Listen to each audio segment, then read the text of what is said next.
আসসালামু আলাইকুম। ঢাকা শহরের প্রায় ৪০০ বছরের পূর্বের ইতিহাসের মোগল আমলের সাক্ষী হয়ে দাঁড়িয়ে আছে লালবাগ কেল্লা। অসমাপ্ত এই মোগল দুর্গটি পুরানো ঢাকার লালবাগে অবস্থিত।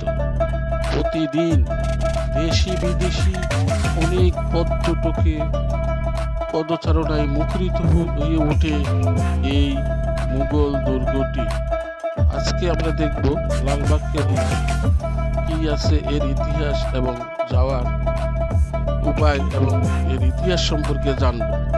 সম্রাট আওরঙ্গজেবের তৃতীয় পুত্র মুঘল রাজপুত্র আজম শাহ বাংলার সুবেদার থাকাকালীন ১৬৭৮ সালে এটার নির্মাণ কাজ শুরু করেন।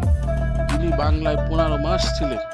দুর্গের নির্মাণ কাজ শেষ হবার আগেই মারাঠা বিদ্রোহ দমনের জন্য তার পিতা সম্রাট আওরঙ্গজেব তাকে দিল্লি ডেকে পাঠান।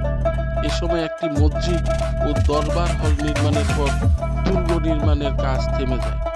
সুবেদার শায়েস্তা খাঁ ১৬৮০ সালে পুনরায় বাংলা সুবেদার হিসেবে ঢাকায় এসে দুর্গের নির্মাণ কাজ পুনরায় শুরু করেন। ১৬৮৪ সালে এখানে শায়েস্তা খাঁর কন্যা ইরান দূত রাহমাত বানুর, তাকে পরী বিবি নামে চিনি আমরা, মৃত্যু ঘটে। কন্যার মৃত্যুর পর শায়েস্তা খাঁ এই দুর্গটিকে অপয়া মনে করেন এবং ১৬৮৪ খ্রিস্টাব্দে অসমাপ্ত অবস্থায় এর